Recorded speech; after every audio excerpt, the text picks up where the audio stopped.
साथियों, आज स्वामी विवेकानंद का जन्म दिवस है और स्वामी जी का जन्म दिवस हम युवा दिवस के रूप में मनाते हैं।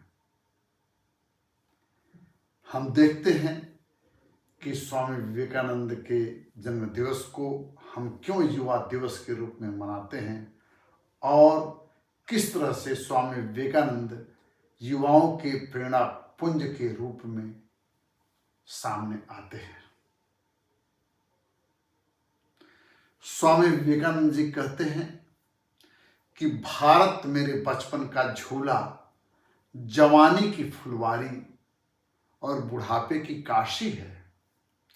भारत की मिट्टी मेरा स्वर्ग है और भारत के कल्याण में मेरा कल्याण है। शिकागो के धर्म संसद में 1893 में दिए गए भाषण में विवेकानंद ने भारतीय संस्कृति, दर्शन और अध्यात्म के अग्रदूत के रूप में अपने को स्थापित किया। स्वामी विवेकानंद युवाओं का जीवन सफल और सार्थक होते देखना चाहते हैं,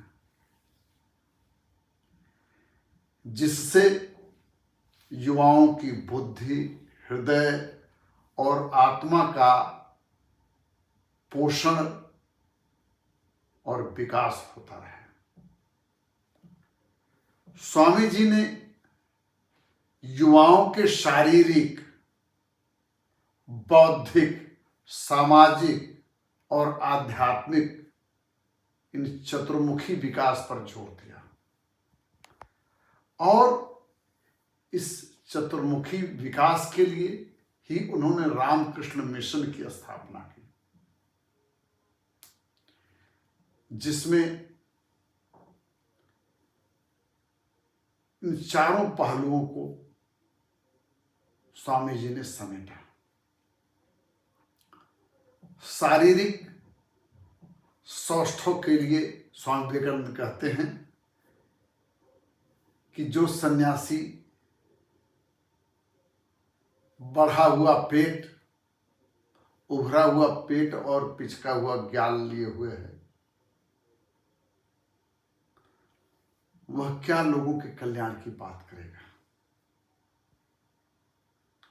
स्वामी विवेकानंद युवकों के बलिष्ठ होने पर जोर देते हैं, मजबूत होने पर जोर देते हैं, निर्भय बनने पर जोर देते हैं। स्वामी जी का कहना है कि फुटबॉल खेलना उतना ही महत्वपूर्ण है युवकों के लिए जितना कि गीता का ज्ञान प्राप्त करना। विवेकानंद जी कहते हैं कि कमजोरी पाप है, मृत्यु है और मजबूती जीवन है, पुण्य है। स्वामी जी कहते हैं कि जो भी चीज आपको कमजोर बनावे उसे मृत की तरह छोड़ देना चाहिए, केचुल की तरह छोड़ देना चाहिए, क्योंकि उससे आपका कोई कल्याण नहीं होने वाला है। अब सामाजिक गतिविधियों की बात में वह यही कहते हैं कि हमारी शिक्षा जो होनी चाहिए वह लोगों की मदद करने में सक्षम होनी चाहिए। वह कहते हैं कि मैं उस ईश्वर की आराधना करता हूं जिसे लोग अज्ञानवश मनुष्य कहते हैं, यानी वह नर सेवा को ही नारायण सेवा मानते हैं और इस तरह से युवकों में सामाजिक सेवा का भाव भरते हैं, युवकों में ऊर्जा और उत्साह भरते हैं, ताकि युवक सामाजिक कल्याण के लिए हमेशा तत्पर और कटिबद्ध रहें। आध्यात्मिक विकास के लिए स्वामी जी का कहना है कि हम सब में ईश्वरीय गुण हैं, हम सब लोग ईश्वर के अंश हैं और हम लोगों का उद्देश्य ही विशाल है।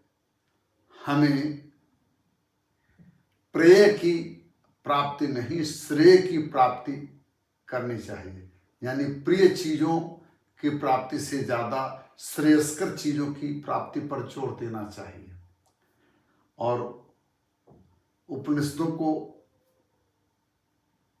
वह कई बार कोट करते हैं। सबसे प्रसिद्ध उनका कोटेशन है, उद्धरण है, उत्तिष्ठ जागृत प्राप्य वरान निर्बोधत।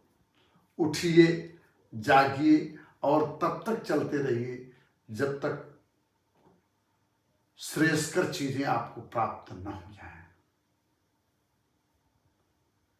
विवेकानंद की शिक्षा है कि हमें एक समय में एक ही काम करना चाहिए और उस काम में अपनी जान लगा देना चाहिए, अपना 100% देना चाहिए। Give your 100% to it.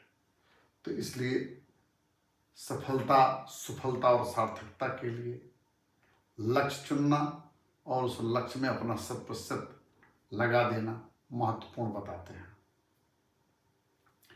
Vivekananda ने एक और बहुत विशिष्ट बात की है कि दिल और दिमाग में जब टकराव हो तो मनुष्य को दिल की बात सुनना चाहिए। यानी वह इस बात का समर्थन करते हैं कि बुद्धि पर हृदय की लगाम होनी चाहिए। आज भारत के नहीं, विश्व के करोड़ों करोड़ लोग स्वामी विवेकानंद के विचारों पर चल करके आगे बढ़ रहे हैं। हमारे वर्तमान प्रधानमंत्री श्री नरेंद्र मोदी जी विवेकानंद जी के मिशन को लेकर के, विवेकानंद जी के साहित्य से, जीवन से प्रेरणा लेकर के आगे बढ़ रहे हैं। और हम विश्वास करते हैं कि हम विश्व गुरु की पदवी प्राप्त करेंगे, जिसमें शारीरिक, सामाजिक, बौद्धिक और आध्यात्मिक इस चतुर्मुखी विकास की गंगा बहेगी। मैं कई बार कहता हूं कि जहां विवेक है, जहां विवेक है वहीं आनंद है। संक्षेप में, थोड़े शब्दों में, यही विवेकानंद है। विवेकानंद के विचार न सिर्फ युवकों को बल्कि संपूर्ण मानव जाति को उद्वेलित करते रहेंगे, प्रेरित करते रहेंगे, ऊर्जावान बनाते रहेंगे, उत्साहित करते रहेंगे। और हम सब लोगों को विवेकानंद के दर्शन को, विचार को आगे रख करके युवकों के लिए, मानवता के लिए, अंतिम व्यक्ति के लिए, सृष्टि मात्र के लिए, वसुंधरा मात्र के लिए काम करते हुए आगे बढ़ना चाहिए। और चरैवेति के सिद्धांत पर लगातार चलते रहना चाहिए। धीरे धीरे ही सही, राह पर चलते रहिए। वंदे मातरम, वंदे भारतम।